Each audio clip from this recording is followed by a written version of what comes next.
on your spinal cord. So let's start. So for your arterial blood supply of the CNS, it is derived on the two main arteries. You have your internal carotid artery and your vertebral arteries. Remember that all arteries entering the surface of the brain are end arteries. So there are no precapillary anastomosis with other arteries and obstruction of them that can cause infarct of the supply territory. So again, yung end arteries natin has no precapillary anastomosis. So let's first discuss your internal carotid artery. Your internal carotid artery has a very tortuous course, having 6 bends in all before its terminal division, which is seen at your C7 segment. So the artery enters the cranial cavity via the carotid canal of the petrous bone. Then it passes horizontally and medially above the cartilage, filling the foramen latacerum, where it turns upward and medially to enter the posterior part of your cavernous sinus. The artery then curves upward and again pierces the dura and arachnoid matter to enter your subarachnoid space, medial to your anterior clinoid process. Then the artery then turns posteriorly and finally curves upward and divides into your anterior middle cerebral artery and your middle cerebral artery. The cavernous and your supraclinoid portions of your internal carotid arteries are referred to as your carotid siphons. So this is the very course of your internal carotid artery. So using your Botellier's classification, there are 7 segments in your internal carotid artery. You have your cervical segment, you have the petrous or the horizontal segment, you have the lacerum segment, which being divided by your being divided to your C4 through your petrolingual ligament. Your C4 segment is also known as your cavernous segment, your C5 the clinoid segment. You have your C6, your ophthalmic or the supraclinoid segment, and your C7 are your communicating or the terminal segments. So this is your Bottellier classification. On your branches of your internal carotid artery, remember that your C1, C3, C5 has no apparent branches. So if it's an odd number, except for C7, wala siyang branch. If it is an even number like C2, C4, and C6, it has branches. It has branches together with your C7. So let's talk about the branches. First is your C2, the branches of your petrous segment, which is seen at your C2 segment. You have your carotico-tympanic artery. You have your Vigan artery. For C4, you have your cavernous segment, having branches of your meningo-hypophyseal trunk and your inferolateral trunk. For your C6, you have your ophthalmic artery and your superior hypophyseal artery. Then for your communicating segment or the terminal segment, you have the branches of the posterior communicating artery, the anterior choroidal artery, anterior cerebral artery, and your middle cerebral artery. Next part of the arterial supply is your vertebral artery. It arises from the posterior-superior aspect of the first part of the subclavian artery. The left vertebral artery is the dominant artery in 80% of cases, which enters the vertebral foramen and passes posterior to the lateral mass of the atlas and enters the skull through the foramen magnum. It pierces the dura and arachnoid matter and passes anterior at lower border of the basilar artery. So this is an example of an MRA or magnetic resonance angiography showing the joining of your right and left vertebral artery forming your basilar artery. As you could see, you could appreciate your vertebral artery as a bow tie configuration. For your basilar artery, again, it's formed by the union of 2 of your vertebral arteries at the lower borders of the pons. It lies close to the midline anterior to the pons in your pontine cistern. So the branches for your basilar artery includes your pontine artery. You have your internal auditory arteries, anterior inferior cerebral arteries or the AICA. You have your superior cerebellar arteries, and you have your right and left posterior cerebral artery. So this is an example of an MRA taken in your axial cut showing your basilar artery. With your MRA, or magnetic resonance angiography, you could appreciate your, being pointed by the arrow, your basilar artery, which is formed through the union of your two vertebral arteries. Likewise, with the use of your angiogram or catheterized angiogram, you could appreciate your basilar artery. So the circle of Willis is anastomosis between the right and left ICA and the posterior cerebral arteries. They form a circle that encloses the optic chiasm and the pituitary stalk in the suprasellar and your interpeduncular cisterns.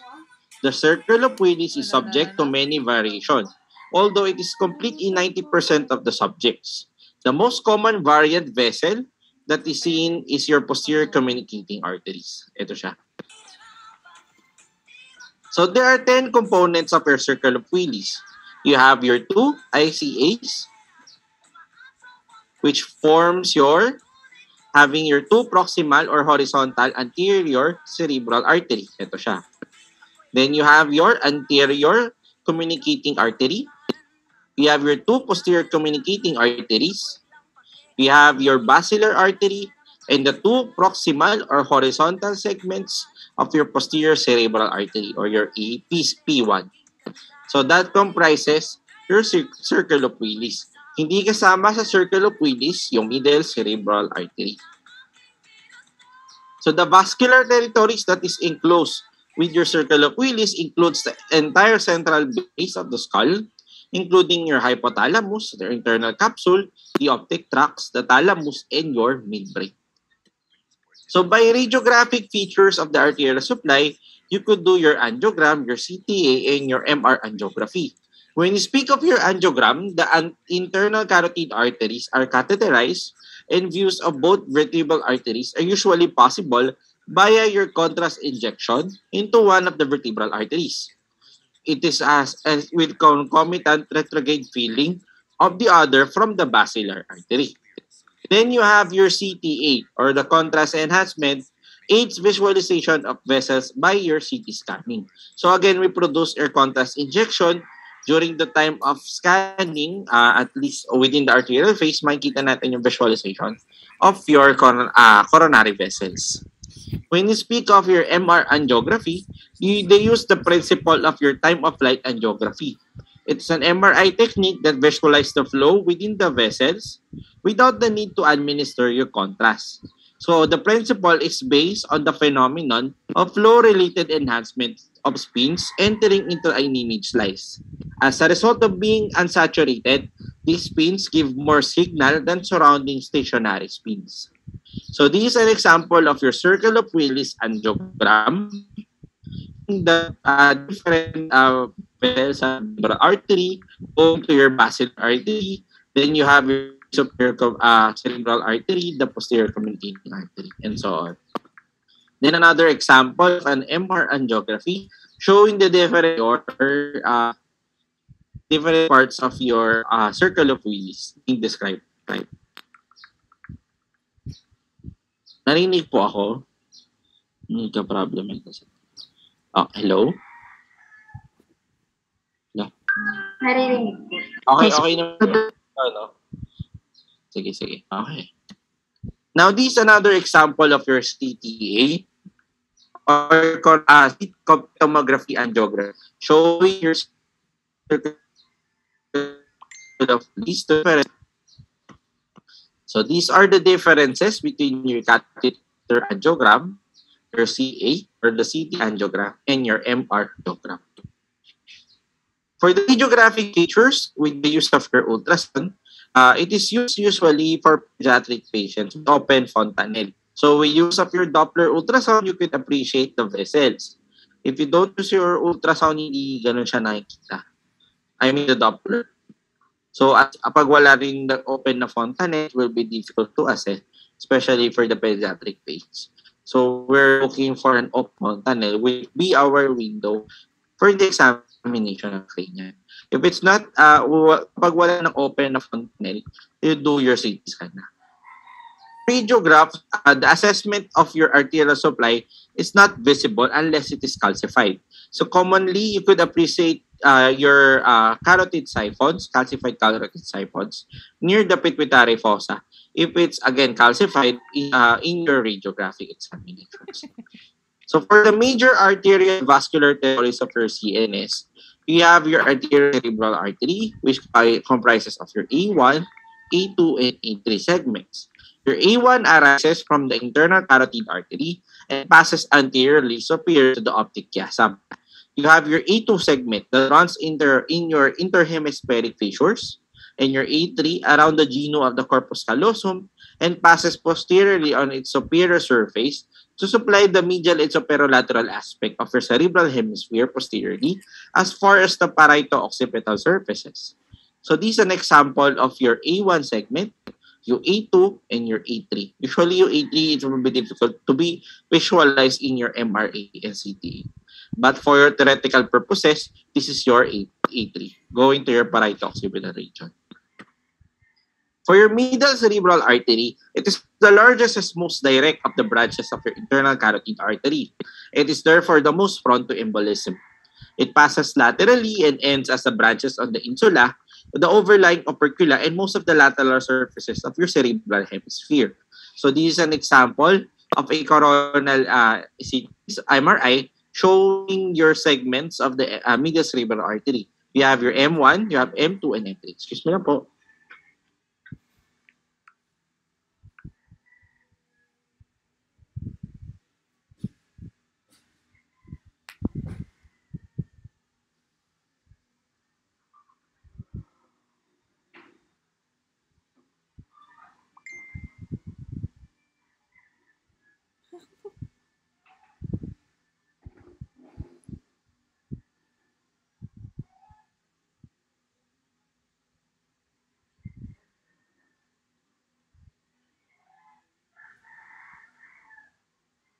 So again, this is the largest and most direct of branches of your internal carotid artery. So you have your M1, the horizontal segment, you have your insular segment, you have your opercular segment, and the cortical segment. So this is an example of your MR angiography showing the following segments. You have your M1, you have your M2, and M3. So usually, in our clinical practice, yung nagkakaroon ng thrombus formation is seen in your M1 segment.